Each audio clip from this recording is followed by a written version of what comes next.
Surat Al-Zalzalah itu bermakna berguncang, atau zilzal itu gempa, dan diambil menjadi nama surat karena di awal surat Allah langsung membicarakan tentang goncangan itu. Surat ini cuma punya 8 ayat. Masih menjadi khilaf di antara ulama apakah turun di Mekah atau di Madinah. Inti daripada surat ini membicarakan tentang bagaimana proses terjadinya kiamat dan bagaimana keadaan orang-orang setelah tiupan sangkakala. Jemaah mulakan Allah, kita dapatkan dalam beberapa keterangan yang bisa dijadikan hujjah, ada beberapa fadilah dari surat Az-Zalzalah ini. Yang pertama, berdasarkan beberapa hadis Nabi, disebutkan bahawa yang membaca surat Az-Zalzalah maka dia seperti membaca 1/4 Al-Quran. Dan ini disebutkan oleh hadis riwayat Tirmizi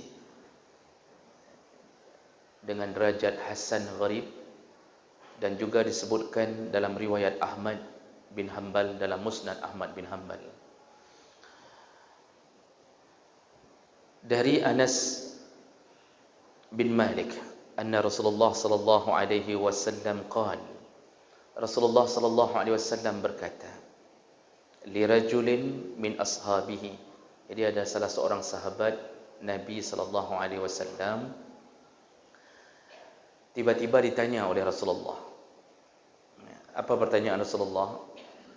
Hal tazawwajta ya fulan? Rasulullah panggil, tidak disebutkan namanya di sini.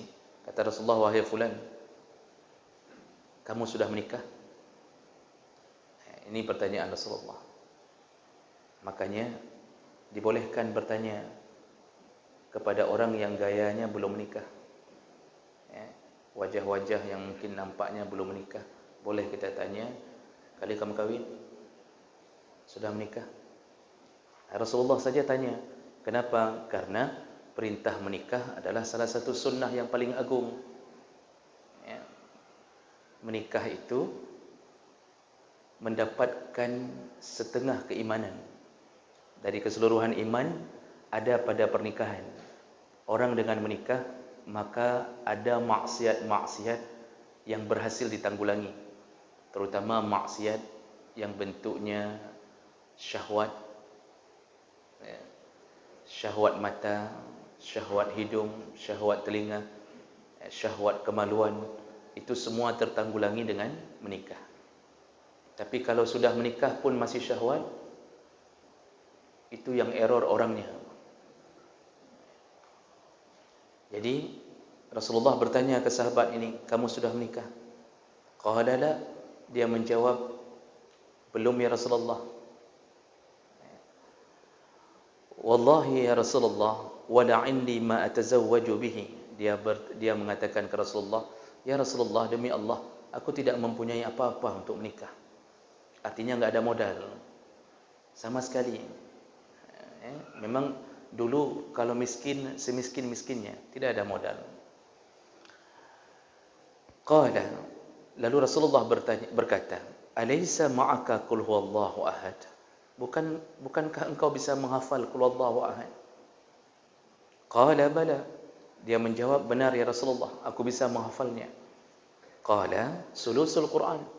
Maka engkau sudah dapat seperti engkau membaca sepertiga Al-Quran dengan engkau membaca qul huwallahu ahad. Artinya Rasulullah ingin memberi resep, engkau punya sesuatu. Engkau punya sesuatu, yaitu hafalanmu. Nah, kalau qul huwallahu ahad itu seperti sepertiga Al-Quran. Jadi Bapak Ibu melakukan Allah, sebelum kita lanjutkan, maksudnya adalah yang membaca qul huwallahu ahad, dia seakan-akan mendapatkan pahala seperti membaca sepertiga Al-Quran. Tapi seakan-akan itu bukan maksudnya sama dengan orang yang membaca sepertiga Al-Quran. Tentu lebih besar pahala mereka yang membaca sepertiga Al-Quran. Jadi itu bahasanya, begitu agungnya surat-surat ini. Kemudian Rasulullah berkata lagi, qala alaysa ma'aka iza jaa nasrullah. Bukankah juga engkau bisa menghafal iza jaa nasrullah, yaitu surah An-Nasr, wal fath. Nah, itu maksudnya bunyi ayatnya. Qala bala, dia juga menjawab, benar ya Rasulullah. Qala rubu'ul Quran. Kalau engkau bisa menghafalnya, engkau bisa dapat pahala seperti engkau membaca seperempat dari Al-Quran. Qala, jadi Rasulullah berkata lagi, alaysa ma'aka qul ya ayyuhal kafirun. Bukankah engkau juga bisa menghafal qul ya ayyuhal kafirun? Qala bala, benar ya Rasulullah. Lalu Rasulullah mengatakan, qala rubu'ul Quran. Kalau begitu engkau bisa mendapatkan lagi seperempat dari Al-Quran. Lalu Rasulullah berkata lagi, qala alaysa ma'aka iza zulzilatil ardu zilzalaha. Bukankah engkau juga bisa menghafal surat Az-Zalzalah? Qala bala, dia menjawab kembali, benar ya Rasulullah. Qala rubu'ul Quran. Berarti engkau sudah mendapatkan seperempat lagi dari Al-Quran. Qala, terakhir Rasulullah mengatakan, tazawwaj. Kalau begitu, kalau engkau sudah bisa menghafal surat-surat yang istimewa tadi, seakan-akan pahalanya seperti kalau dikumpulkan 4 surat itu sudah seperti membaca 30 juz. Ya, seperempat, sudah seperti membaca Al-Quran sempurna. Kalau begitu kata Rasulullah, tazawwaj, menikahlah. Ya. Bahasa Nabi menikahlah maksudnya bagi yang betul-betul tidak punya harta, maka dibolehkan menjadikan hafalannya sebagai mahar. Tapi catat betul-betul, ini bagi mereka yang tidak punya harta. Jadi jangan belum apa-apa, itu dulu yang kita tawarkan. Ya. Uang ada, emas ada, gaji ada, sertifikasi rutin keluar. Ya. Macam ada. Tapi karena kita bisa hafal ini, lalu kita mau nikah dengan mengatakan, aku menghafal qul huwallahu. Ya, aku juga menghafal iza jaa nasrullah, qul ya ayyuhal kafirun, dan iza zulzilatil ardu zilzalaha. Maka ambillah ini sebagai mahar. Nyan kenang tanpa apa? Ini kondisi ketika tidak punya harta. Makanya pertanyaan Rasulullah pertama bukan hafalan dulu. Ya. Harta dulu, karena memberikan ke istri, calon istri itu harus yang paling berharga, yang paling berharga yang kita miliki, untuk menghargai seorang yang dihalalkan Allah setelah lama menjadi sesuatu yang haram. Dari bahasa Nabi, dan ini ada hadis lain yang sedikit berbeda tapi maksudnya sama, yang juga Rasulullah dalam hadis riwayat Ahmad menyebutkan tentang bahawa iza zulzilatil ardu zilzalaha itu seperempat Al-Quran. Sampai di ujung hadis Rasulullah mengatakan 3 kali, tazawwaj, tazawwaj, tazawwaj. Menikahlah, menikahlah, menikahlah, kata Rasulullah. Jadi kalau begitu, surat Az-Zalzalah itu fadilahnya yang sering membacanya bagaikan membaca seperempat dari Al-Quran. Ada seorang laki-laki tua menemui Rasulullah sallallahu alaihi wasallam. Kemudian dia meminta Rasulullah menasihatinya. Rasulullah lalu menasihatinya, bacalah Al-Quran. Bacalah Al-Quran. Lalu kemudian dia mengatakan, ya Rasulullah, aku sudah tua, aku tidak mampu lagi membaca yang panjang-panjang. Maka berikanlah sesuatu untukku, bacaan yang aku sanggup membacanya. Ini ringkasan dari hadis, karena panjang hadisnya. Kemudian Rasulullah SAW mengatakan, kalau begitu bacalah surat Az-Zalzalah. Lalu kemudian orang ini mengamalkannya, dan sambil dia berlalu di hadapan Nabi, dia mengatakan bahawa la azidu 'alaiha abadan. Sungguh aku tidak akan melebihi daripada membaca surat Az-Zalzalah itu. Maksudnya dia akan habis-habisan menghafal, mengamalkan surat Az-Zalzalah. Lalu Rasulullah SAW menyebutkan di ujung hadis bahawa yang membaca surah Az-Zalzalah seakan-akan telah membaca keseluruhan Al-Quran. Ini ada versi yang lain, tapi versi yang paling banyak menyebutkan seperempat Al-Quran. Jemaah maka Allah Subhanahu Wa Taala. Fadilah yang kedua, orang yang membaca surat Az-Zalzalah itu seperti mendapatkan sebuah pengingat atau yang mengingatkan dia tentang tujuan hidup dunia dan akhirat. Jadi Az-Zalzalah itu bagi orang yang membacanya dan faham isinya, sungguh dia telah mendapatkan peringatan dari Allah untuk menyadari diri tentang tujuan hidup di dunia dan di akhirat.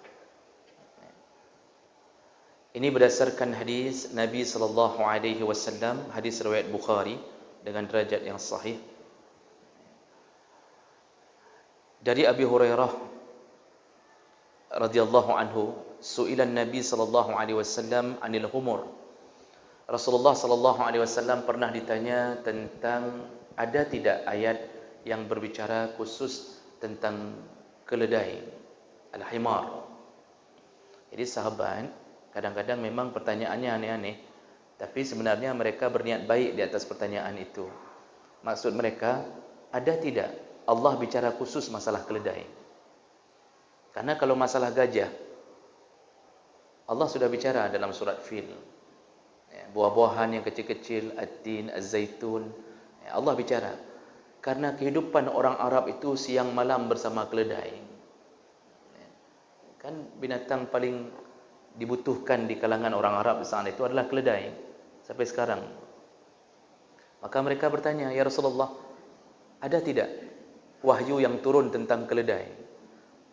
Maksudnya apa Allah katakan tentang keledai? Rasulullah sallallahu alaihi wasallam menjawab, faqala lam yunazzal alayya fiha syai'.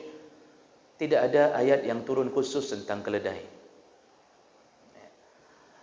Illa, kecuali, kata Rasulullah, tapi kata Rasulullah, ada ayat yang turun, illa hazihil ayah al-jami'ah al-fazah. Nah, kemudian disitulah Rasulullah menyebutkan ada ayat yang turun lebih penting atau maha penting dibandingkan surat yang engkau tanya tentang keledai. Rasulullah memberi istilah al-jami'ah al-fazah. Ini bahasa Nabi. Kalau dalam bahasa usul fiqh disebut jawami' al-kalim. Al-jami'ah al-fazah, ayatnya singkat tapi bicara tentang keseluruhan, bicara tentang dunia dan akhirat. Apa ayatnya? Yaitu faman ya'mal misqala zarratin khairan yarah wa man ya'mal misqala zarratin syarra yarah. Barang siapa yang melakukan kebaikan sebesar biji zarrah, maka Allah balas. Dan barang siapa yang melakukan keburukan sebesar biji zarrah, maka Allah balas. Nah, ini tentunya kita tahu adalah surat Az-Zalzalah. Ayat ke-8. Bapak Ibu yang dimuliakan Allah, apa yang Rasulullah ingin nasihati? Kenapa ayat ini yang disebutkan Nabi, ayat inilah yang paling penting, terkumpul dalam kalimat ini semua hidup dunia dan akhirat. Nah, jemaah maka Allah, Rasulullah ingin mengatakan bahawa surat Az-Zalzalah itu menceritakan tentang kehidupan kita di dunia akan berakhir di akhirat, dan semuanya akan mempertanggungjawabkan sekecil-kecilnya amalan. Dunia tempat bercocok tanam, panennya di akhirat. Salah panen, maka hancurlah kehidupan di akhirat. Inilah suratnya. Makanya Abu Bakar radhiyallahu anhu Dalam satu hadis dari Abdullah bin Amr bin As, dia mengatakan, nazalat iza zulzilatil ardu zilzalaha, ketika turun ayat az-zalzalah, wa Abu Bakr radhiyallahu anhu qa'id, aku melihat Rasulullah, aku melihat Abu Bakar duduk terpekur. Fabaka Abu Bakr radhiyallahu anhu, lalu aku melihat dia menangis. Jadi ketika turun surat itu Abu Bakar menangis. Lalu faqala Rasulullah sallallahu alaihi wasallam, Rasulullah lalu bertanya kepada Abu Bakar, ma yubkika ya Abu Bakrin, apa yang menyebabkan engkau menangis wahai Abu Bakar? Faqala, lalu Abu Bakar menjawab, abkatni hazihi surah, sungguh surat yang baru turun ini ya Rasulullah membuat aku menangis. Kenapa Abu Bakar menangis? Mengingat tentang amalnya. Amal-amal yang buruk, amal-amal yang baik, semua akan dihisap oleh Allah. Maka rasa takut muncul bagi orang yang berharap kebaikan, berharap surga. Dia takut kalau yang kecil-kecil dihitung Allah, yang pernah dia lakukan keburukan, itu menjadi penghalang masuk surga. Makanya Abu Bakar menangis. Faqala Rasulullah sallallahu alaihi wasallam, lalu Rasulullah berkata, "Lau annakum la tukhti'un wa la tuzanibun." Abu Bakar, kalau seandainya kalian tidak pernah melakukan dosa, maka Allah tidak akan mencatat dosa itu. Artinya kalau engkau tidak melakukan dosa sekecil apapun, Allah tidak akan catat dosa itu. La khalaqallahu min ba'dikum ummatan yuznibun wa yukhti'un fayughfaru lahum. Sebagaimana engkau tidak tercatat dosamu, maka ada kaum lain yang melakukan dosa, maka mereka dicatat, mereka berdosa, tapi Allah bisa mengampunkan mereka. Jadi maksud Rasulullah kepada kita yang tidak melakukan dosa, jangan ragu dengan rahmat Allah. Kepada mereka yang melakukan dosa, maka yakinilah Allah Maha Pengampun. Maka segeralah mohon maaf kepada Allah sebelum dosa-dosa itu dipamerkan di akhirat. Jadi Rasulullah ingin nasihati Abu Bakar, jangan sedih wahai Abu Bakar. Kalau engkau tidak berdosa, maka Allah tidak akan menzalimimu dengan mencatatnya lalu menyiksamu dengan yang tidak engkau lakukan. Maka Bapak Ibu maka Allah, ini surat ini itu dijadikan sebagai bahan pengingat oleh orang-orang saleh. Dalam kitab tentang tabi'in yang saleh, itu dicatat hampir semua imam-imam mazhab itu menangis ketika membaca surah Zalzalah. Tercatat salah satunya Abu Hanifah atau Imam Hanafi. Beliau setiap kali membaca surah Zalzalah, maka bergetarlah tubuhnya, lalu bergetarlah hatinya, lalu dia memegang jenggotnya dalam keadaan basah dengan air matanya. Lalu dia berkata ketika membaca faman ya'mal misqala dzarratin khairan yarah dan seterusnya, setelah membaca ayat itu dia selalu berkata dan berdoa kepada Allah, ya Allah, selamatkanlah hambamu yang bernama Nu'man ini. Karena nama asli Abu Hanifah itu Nu'man bin Thabit, yang dicatat dalam beberapa kitab ayahnya Thabit itu yang menemukan apel di tengah sungai karena terlalu lapar dimakan, lupa bahwa dia belum minta izin, padahal apel terbuang, sampai dia mencari pemilik apel, bertemu di kebun apel. Heran pemilik kebun apel ini, kenapa ada orang yang hari ini jujurnya model begini, padahal apel mengalir sendiri di sungai, udah tidak lagi dibutuhkan. Akhirnya sampai dinikahkan dengan anak pemilik kebun ini. Dan itulah Sabit. Saya mendapatkan bacaan ini dalam kitab-kitab tentang biografi Imam Mazhab. Itulah ayahnya Abu Hanifah. Jadi model Sabit yang jujur model begitu menghasilkan ulama model Abu Hanifah. Maka model para koruptor hari ini itu akan menghasilkan generasi yang sama dengan mereka. Lebih bahaya. Makanya orang jujur itu tetap Allah balas dengan anak yang saleh. Tidak ada sesuatu yang haram pun yang dia berikan ke anaknya. Maka pencuri tetap lahir anak pencuri. Tetap begitu. penzina, maka anaknya pasti akan dizinai atau berzina kalau dia tidak taubat dengan dosanya. Kalau Imam Syafi'i mengatakan zina itu hutang, az-zina ad-dain, kata Imam Syafi'i. Zina itu hutang. Barang siapa yang pernah menzinai anak orang, maka tunggulah hutang itu akan dibalas, salah satu keturunannya akan dizinai kalau dia tidak bertobat di atas amalnya itu. Jadi jemaah maka Allah, Abu Hanifah selalu menangis ketika dibacakan Az-Zalzalah. Kenapa Az-Zalzalah menjadi bahan pengingat yang Rasulullah mengatakan bahawa surat ini lebih penting dari segala-gala yang turun? Itu tidak lepas daripada materinya, isi surat Az-Zalzalah. Secara singkat, kalau kita membuka lembaran surat ini, Allah memulai dengan kalimat iza zulzilatil ardu zilzalaha. Ketika bumi digoncangkan, ditambah taukidnya oleh Allah, zilzalaha, dengan sedahsyat-dahsyatnya goncangan. Dalam tafsir Ibnu Katsir, tafsir Tabari, tafsir Qurtubi menyebutkan goncangan ini karena diulang 2 kali oleh Allah, zulzilah, kemudian zilzala, zulzilatil ardu zilzalaha, 2 kali diulang oleh Allah. Itu goncangannya melebihi gempa manapun yang paling hebat yang pernah terjadi. Kita sudah merasakan tsunami 8,9 skala Richter. Berpindah tempat duduk kita dari sini semeter ke sana, digoncang. Itu sampai sebulan seakan-akan masih berguncang. Kita berdiri saja seakan-akan mumang sendiri. Itu baru 8,9. Sedangkan yang terjadi nanti adalah sedahsyat-dahsyatnya goncangan. Dalam surat Al-Hajj, Allah mengatakan bahawa ketika goncangan itu terjadi, yauma tarawunaha tazhalu kullu murdi'atin amma arda'at. Engkau akan melihat semua orang yang menyusui melepaskan bayinya. Padahal bayi yang sedang disusui paling disayang, dilepaskan. Dan semua yang hamil keguguran. Lalu engkau akan melihat seakan-akan mereka sukara, seakan-akan mereka semuanya mabuk. Wa ma hum bisukara, padahal mereka tidak mabuk. Semua seperti orang mabuk ketika guncangan itu terjadi. Begitu dahsyatnya kiamat. Nah, kalimat ini itu maksudnya ketika terjadi huru-hara kiamat.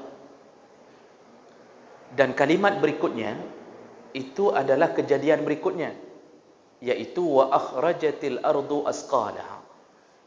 Lalu bumi mengeluarkan benda-benda dari dalam kandungannya. Ini 2 kalimat berdampingan, tapi masanya itu berjauhan. Yang pertama, tiupan sangkakala pertama, itu iza zulzilatil ardu zilzalaha. Kalimat wa akhrajatil ardu asqalaha, para ahli tafsir sepakat mengatakan itu tiupan kedua, yaitu ketika bumi mengeluarkan kembali semua isinya. Jadi semua mayat dibangkitkan, lalu kemudian seluruh apa yang ada di dalam bumi dibangkitkan kembali. Disitulah bangkitnya semua manusia. Dan yang pertama sekali bangkit, Rasulullah mengatakan adalah Rasulullah sallallahu alaihi wasallam. Lalu kemudian waqala al-insanu ma laha. Semua manusia bertanya-tanya, ada apa ini? Kenapa ini? Semua menjadi aneh. Kita yang beriman pun akan merasa aneh karena merasakan dunia yang baru dengan keadaan terhampar, lalu kita semuanya telanjang, tidak bersunat, tidak berkhitan, tidak bersandal, berdiri. Ini menjadi sebuah pemandangan yang aneh. Maka berkatalah manusia, ada apa ini? Wa qala al-insanu ma laha yauma idzin tuhaddisu akhbaraha. Ketika itulah bumi memberitahukan ada apa sebenarnya. Jadi maksud bumi memberitahukan, bumi akan memberitahukan masing-masing amalan kepada orang-orang yang berdiri di padang mahsyar. Yang berbuat baik, bumi akan menjadi saksi. Yang pernah injakkan kaki di masjid-masjid, maka tanah-tanah di masjid-masjid yang kita injak semua bersaksi. Yang pernah berbuat buruk, maka semua bumi yang kita pijak untuk berzina, semua hotel yang pernah kita bayar tiket untuk masuk, semuanya bersaksi kepada orang yang berada di padang mahsyar. Itu maksud kalimat yauma idzin tuhaddisu akhbaraha. Kenapa bumi berbicara? Bi anna rabbaka awhalaha. Karena Allah lah yang telah menyuruh bumi untuk berbicara. Maka nanti semua bicara, Pak. Semua bicara. Makanya salat sunnah itu disuruh pindah. Rasulullah selalu pindah sedikit salat sunnah. Dia pindah qalilan, kata dalam hadis. Jangan solat di tempat kita solat fardu. Kalau perlu pindah-pindah, maka makruh menandai tempat solat itu-itu saja makruh. Makruh. Apalagi sampai simpan peci di tempat itu. Nyo tempat long. Nyo baikna berkaru. Nyo kata je berkaru, masjidnya hancur masjidnya. Makruh. Silakan baca adab-adab tentang masjid. Makruh menandai tempat. Tidak baik, karena yang paling baik itu pindah-pindah. Tapi usahakan pindah-pindahnya utamakan saf pertama.